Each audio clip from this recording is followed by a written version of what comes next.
आखिर कौन था सलमान लाला, जिसने इंदौर की गलियों में अपना खौफ फैला रखा था? कैसे उस पर उसकी उम्र से भी ज्यादा मुकदमे दर्ज थे?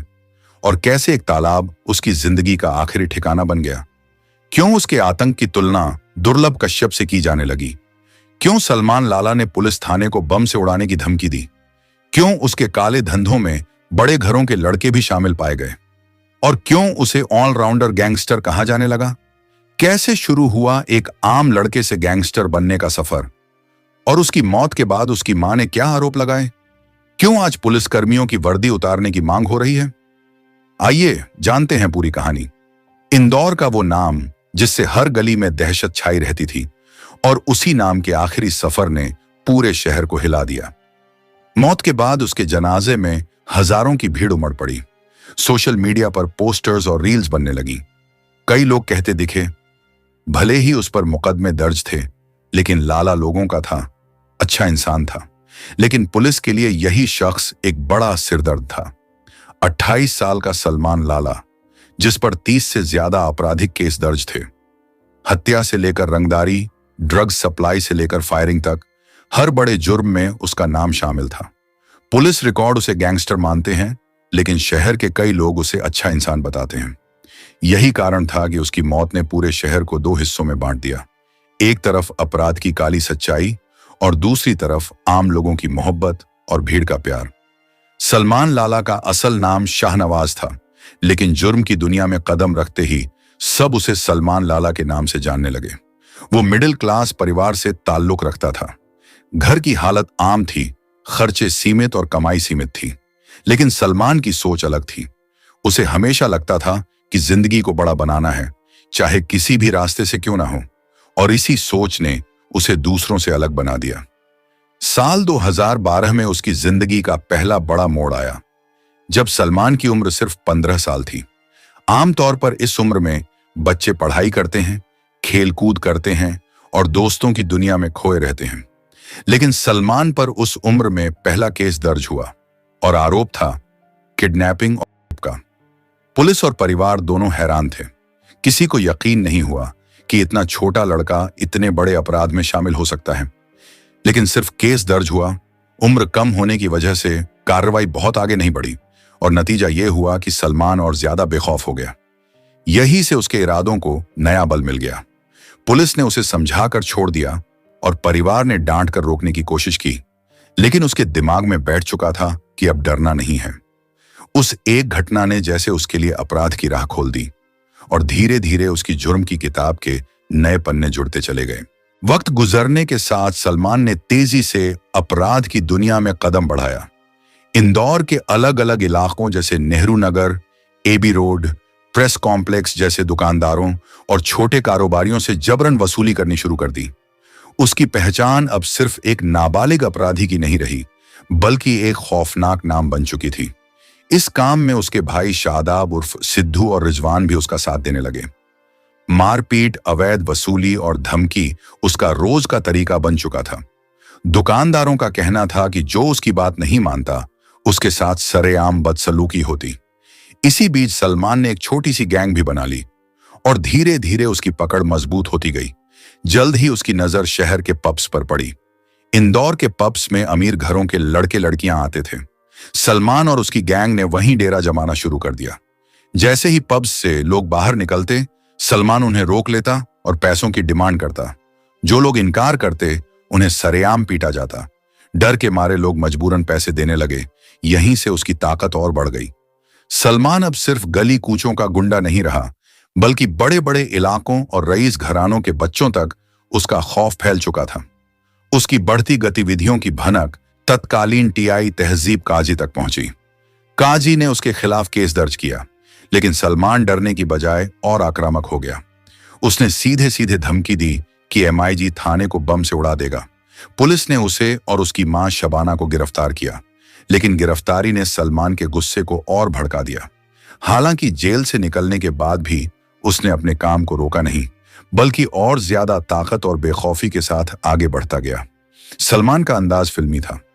एक बार उसने एक इन्फ्लुएंसर को होस्टेज बनाया और उसका इंस्टाग्राम अकाउंट हड़प कर अपने नाम से अकाउंट बना लिया।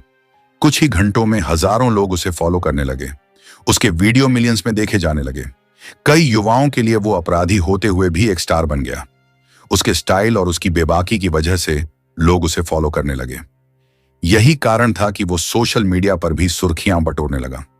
सलमान जानता था कि उसकी गैंग को और बड़ा करने के लिए उसे नए लोगों की जरूरत है।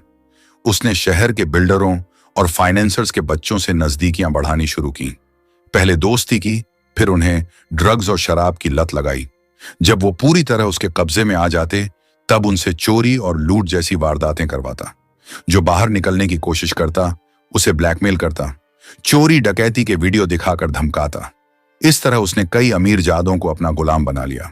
सलमान का नाम कई बड़ी वारदातों में सामने आया।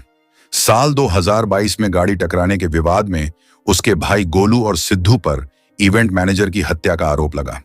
साल 2023 में कबूतर खाना में क्रिकेट खेलने के विवाद में रियाज उर्फ शानू की हत्या में उसका नाम आया।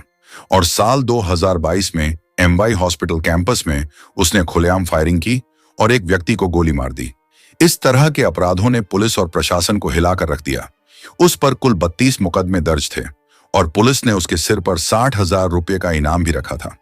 कई बार पुलिस ने उसे गिरफ्तार किया, फिर साल 2022 में विजयनगर थाना क्षेत्र से उसे पकड़ा गया। वहां उसने कबूल किया कि शहर की एक बड़ी कॉलोनाइजर की बेटी उसकी दोस्त है और साथ में ड्रग्स पार्टियां करती हैं। पुलिस ने उसका जुलूस भी निकाला और उसे कहलवाया, पुलिस हमारी बाप है और अपराध करना पाप है। लेकिन हर बार जमानत पर बाहर आकर उसने फिर अपराध की राह पकड़ ली। उसकी गिरफ्तारी और रिहाई का सिलसिला यूं ही चलता रहा। सलमान की प्रेमिकाओं की लिस्ट लंबी बताई जाती है। कई बार पुलिस उसे पकड़ने ही वाली थी, लेकिन प्रेमिका उसके साथ होती और उसे बचाकर निकल जाती।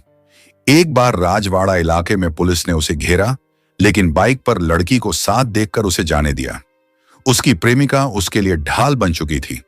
29 से 30 अगस्त 2025 की रात क्राइम ब्रांच को खबर मिली कि सलमान अपने भाई सिद्धू को जमानत पर छुड़ाकर इंदौर लौट रहा है।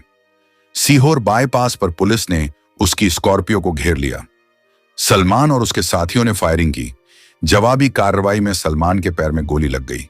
उसके साथ मौजूद सिद्धू, अरुण मालवीय, डार्लिंग, सौरभ राठौर और कुलदीप सालदे हथियारों के साथ पकड़े गए।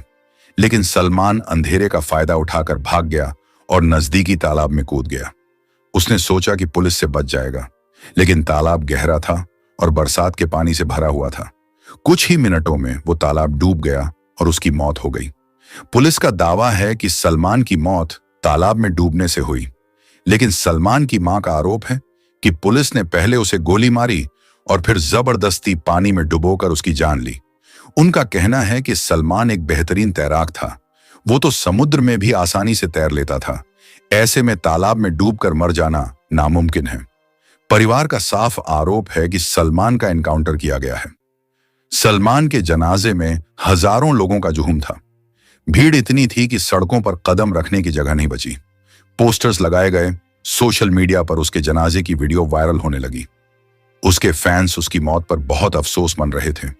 लोगों का कहना था, लाला बहुत अच्छा इंसान था, गरीबों की मदद करता था, लोगों का ख्याल रखता था। सलमान लाला की मौत ने पूरे इंदौर को दो हिस्सों में बांट दिया। एक तरफ वो अपराधी था जिस पर 32 मुकदमे दर्ज थे, तो दूसरी तरफ उसकी मिट्टी में हजारों लोगों की भीड़ थी। कुछ के लिए वो गैंगस्टर था तो कुछ के लिए वो हीरो था। सलमान की मौत के बाद पुलिस ने उसका पोस्टमार्टम कराया, लेकिन पोस्टमार्टम रिपोर्ट ने पूरे मामले को और भी उलझा दिया। रिपोर्ट में साफ तौर पर कहा गया कि सलमान के शरीर पर गोली लगने का जख्म मौजूद था। हालांकि मौत का कारण पानी में डूबना बताया गया। यही बात उसके परिवार के आरोपों को और मजबूत कर गई। मां का कहना था कि अगर गोली पहले लगी थी तो फिर मौत डूबने से कैसे हो सकती है? क्या पुलिस ने गोली मारने के बाद उसे जबरदस्ती तालाब में धकेला? पोस्टमार्टम रिपोर्ट सार्वजनिक होते ही पूरा शहर घमाघमी से भर उठा। सोशल मीडिया पर बहस छिड़ गई, क्या सलमान की मौत हादसा थी या एनकाउंटर? दूसरी तरफ मानवाधिकार संगठनों ने भी इस केस में दखल देना शुरू कर दिया। उन्होंने पुलिस पर फेक एनकाउंटर का आरोप लगाते हुए मामले की हाई लेवल जांच की मांग की। अब सवाल यह है कि क्या सलमान की मौत तालाब में डूबने से हुई, जैसा कि पुलिस कह रही है, या फिर वो सच है जो उसका परिवार आरोप लगा रहा है कि उसे पहले गोली मारी गई और फिर जबरदस्ती डुबोया गया? फिलहाल मामले की जांच एसआईटी को सौंप दी गई है। आने वाले दिनों में ही सच सामने आएगा कि सलमान लाला का अंत हादसे से हुआ या फिर एनकाउंटर की उस काली किताब में एक और नाम जुड़ गया। अगर वीडियो अच्छा लगा हो तो इसे लाइक करें और अपने दोस्तों और रिश्तेदारों के साथ शेयर करें। ऐसी ही और वीडियोस देखने के लिए हमारे चैनल को सब्सक्राइब करना ना भूलें। हम फिर मिलेंगे एक और नए केस के साथ। तब तक के लिए अपना ख्याल रखिए। जय हिंद।